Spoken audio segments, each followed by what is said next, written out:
Hi dancers, and welcome to Fantasy Ballet. I'm Miss Haley, and together we are gonna go on a ballet adventure. I cannot wait to get started. All you have to do is follow and dance along to the moves that I do. Now, we always start in the same way, and that is by shaking out our sillies so that we are ready and focused to dance. Will you join me? You will? Awesome! All right, on the count of 3. 1, 2, 3. We shake it up high. We shake it down low. We shake it to the side. We shake it to the other side. And we make ourselves as big as we can.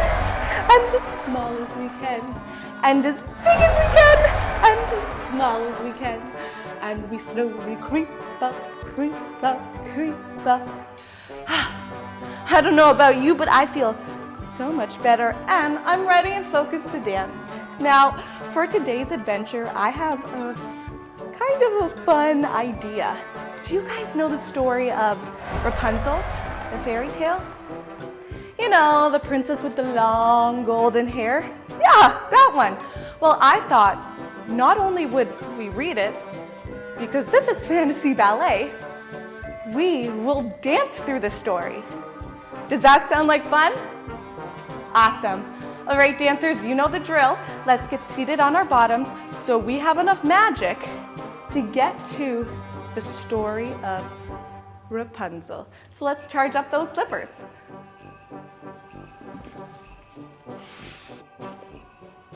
We begin to flex the feet and point the feet, going through every part of that foot. Flex and point. Let's try lifting one foot and the other, and switch, switch, switch. Ah! All right, let's now try to circle those feet out and reverse the circle. Looks like our slippers are all charged up and ready to go. All right, dancers, let's get our soles of our feet together, grabbing those ankles. We begin to flap our wings, closing our eyes as we begin to think of the fairy tale Rapunzel.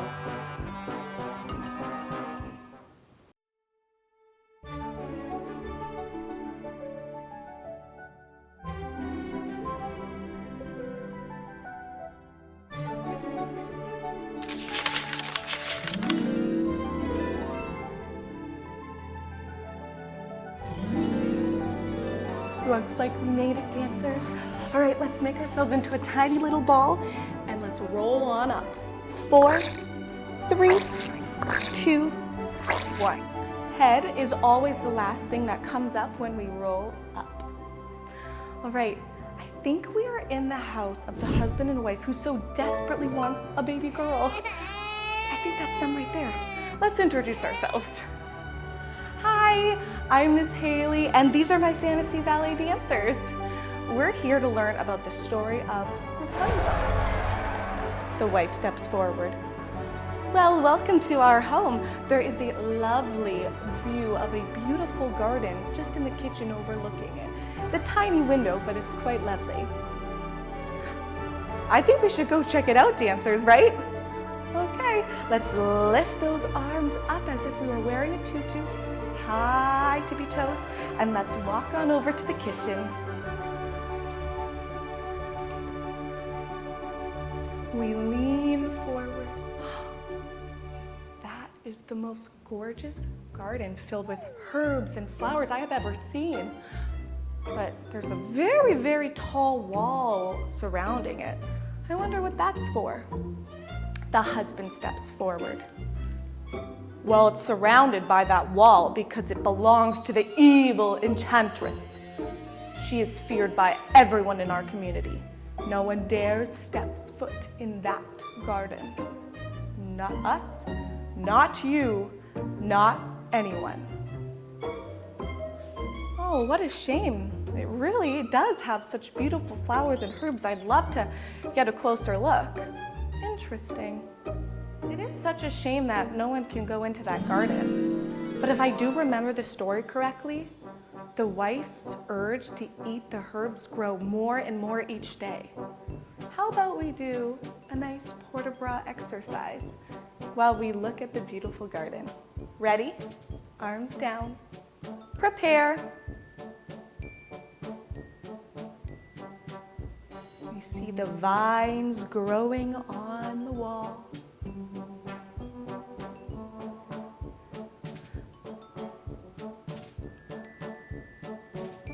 We smell the herbs. I see a beautiful rose and some beautiful tomatoes.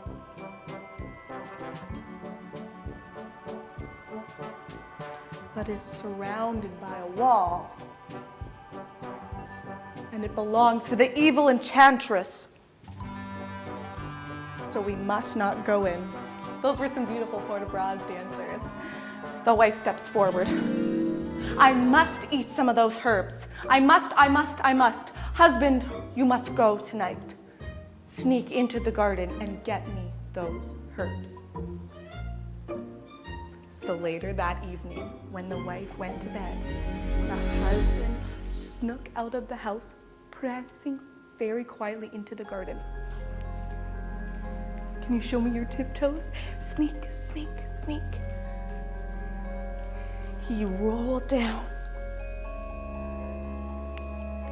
He plucked a herb and he sneakily rolled back up. And he tiptoed back the other way, prancing to the house.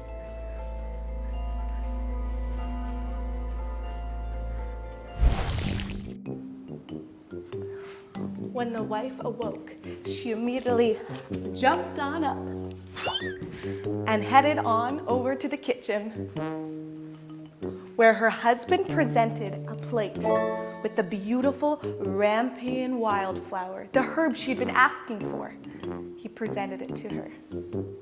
She immediately made it into a beautiful salad and gobbled it all up. But her cravings grew bigger and bigger, and finally she said, if I don't have more rampion tonight, I will die.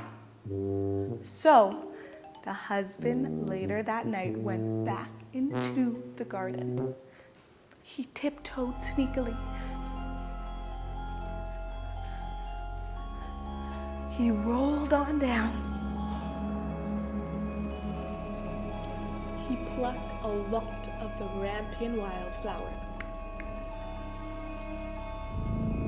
until the evil enchantress stood before him. How dare you sneak into my garden and steal my rampion wildflowers?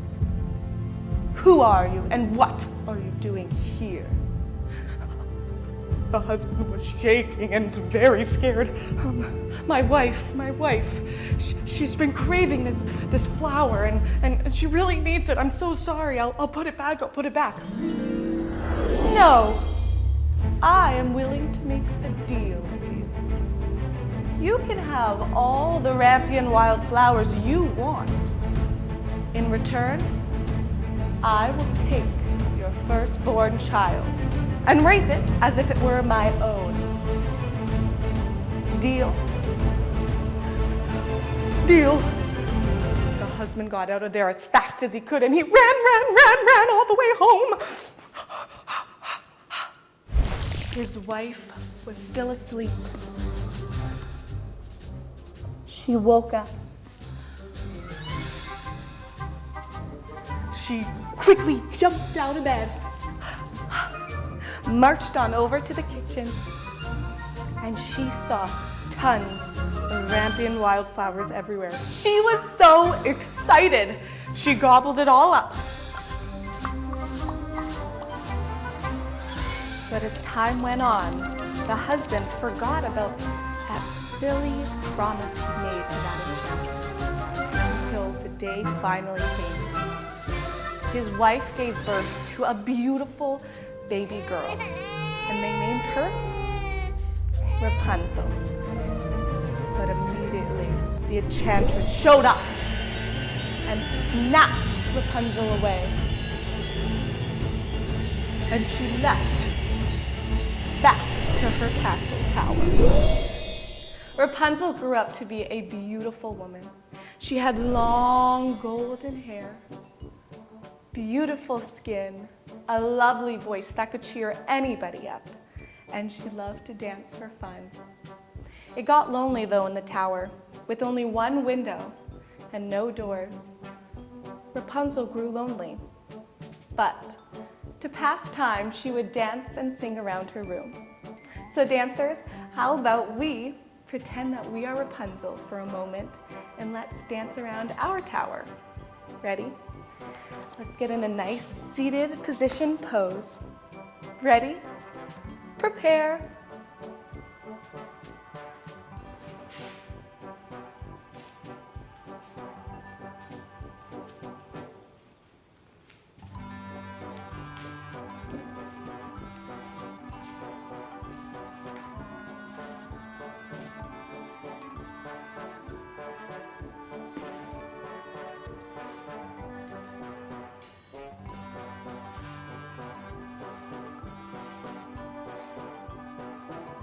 She does some twirls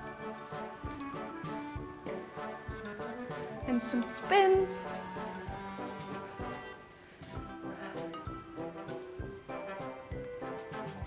I had so much fun just pretending to be Rapunzel. What about you guys? Now, whenever the enchantress wanted to get into the tower, she'd step to the very bottom and she'd call, "Rapunzel, Rapunzel, let down your hair." Rapunzel would let down her long golden locks of hair, and the enchantress would climb up.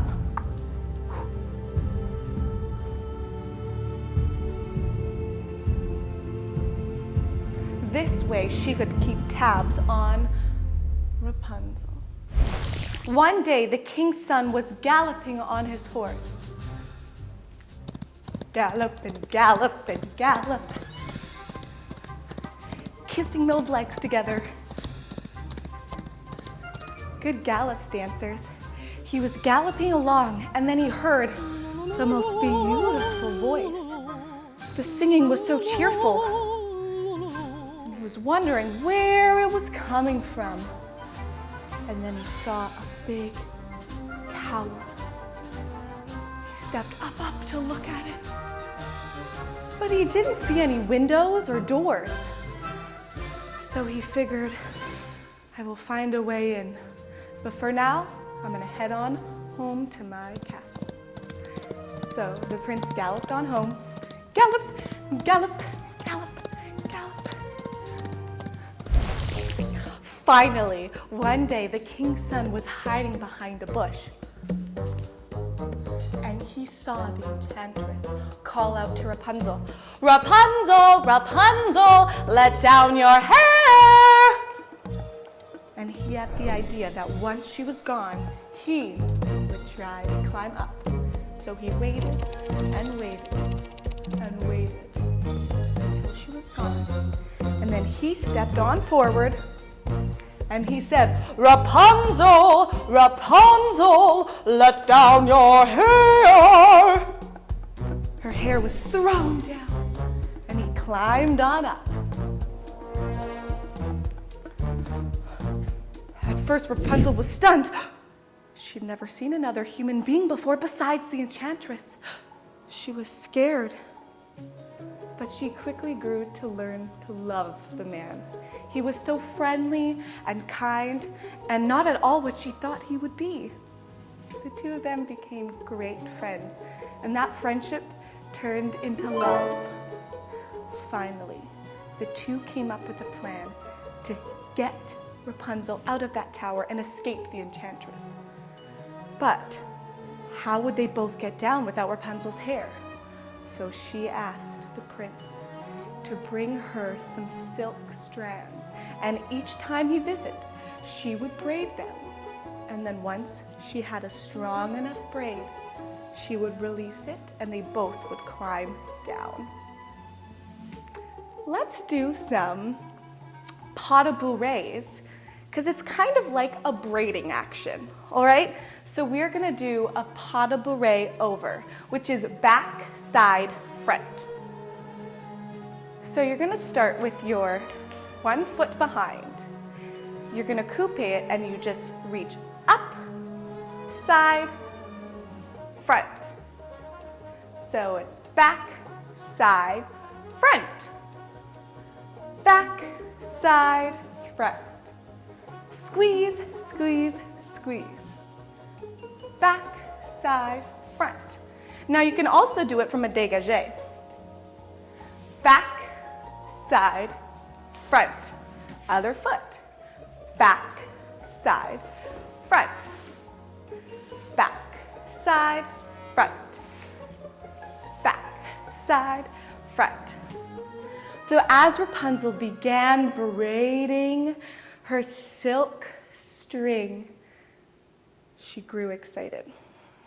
So the two of them eventually came up with a plan to escape. Every time the prince would visit Rapunzel, he would bring a strand of silk, and she would braid the silk into a nice long braid so the two of them could escape together. Let's help Rapunzel braid some of that silk strand. Point, dégagé out. We squeeze behind, side, and front. Dégagé, squeeze behind, side, and front. Good.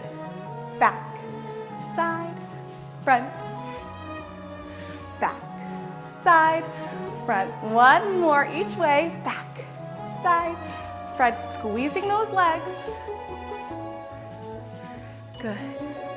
Finally, Rapunzel had enough, but she heard the enchantress call, "Rapunzel, Rapunzel, let down your hair." She let down her hair, and the enchantress climbed up. She was very mean to Rapunzel, and so finally Rapunzel said, "I have a plan, and I'm going to get out of here, and the prince loves me, and we are going to live happily ever after." Now, the enchantress was very upset about what Rapunzel had to say. So immediately, she decided to banish her into the desert. But before she did, she chopped off all of Rapunzel's hair and banished her. She kept her hair so that when the prince did decide to come back to the tower and escape with Rapunzel, she would have Rapunzel's hair to lure him in. And then he would be very surprised to find that Rapunzel was gone and the enchantress was before him. So she waited, and then finally she heard, "Rapunzel, Rapunzel, let down your hair." The enchantress let down Rapunzel's locks. The prince climbed up, all excited, until he saw the enchantress. She was filled with rage. She pushed him out of the window, and he fell down. The prince was okay, but the thorns had pierced his eyes and he could no longer see. So somehow he managed to get home, very sad that he had lost his dear Rapunzel. Rapunzel grew to accept that she lived in a desert, but she had 2 young, beautiful children to keep her company. It turns out that when she was banished, she was expecting 2 beautiful twins, a girl and a boy, that belonged to her and the prince. She would go about her day singing and dancing while taking care of the little ones, until one day, the prince was wandering around in the desert when he heard the most beautiful voice. It reminded him of his dear Rapunzel. And finally, the two bumped into one another, and his eyesight came back. True love brought his sight back, and the two of them lived happily ever after. Isn't that a cool story, dancers? All right, now that we've finished the story, I think it's time that we head back to our dance studio. Let's get seated on our bottoms, Putting those soles of our feet together, flapping those wings, we close our eyes and we think of our dance studio.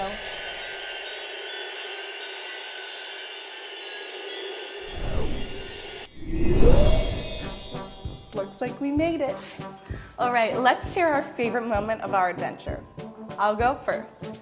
My favorite moment of our adventure was learning how to pot a beret while we were braiding the silk strands for Rapunzel's hair. What was your favorite moment? That one was such a good part of our adventure. I agree.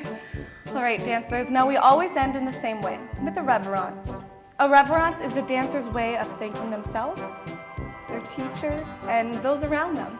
So let's get seated on up. We roll up 4, 3, 2, 1. Ready? Prepare. And we curtsy. Other way. Feet come together, first position, arms come up. We open, and we finish with a bow. I had so much fun, Fantasy Ballet dancers, and I hope you guys did too. And if you did, don't forget to subscribe and like to this video. And maybe next time you have a friend over, you can try this episode together. Or check out our fun partner episode, Lollipop Land, where I jump on into a board game with darling Daphne. All right, I'll see you next time for our next adventure. Bye-bye.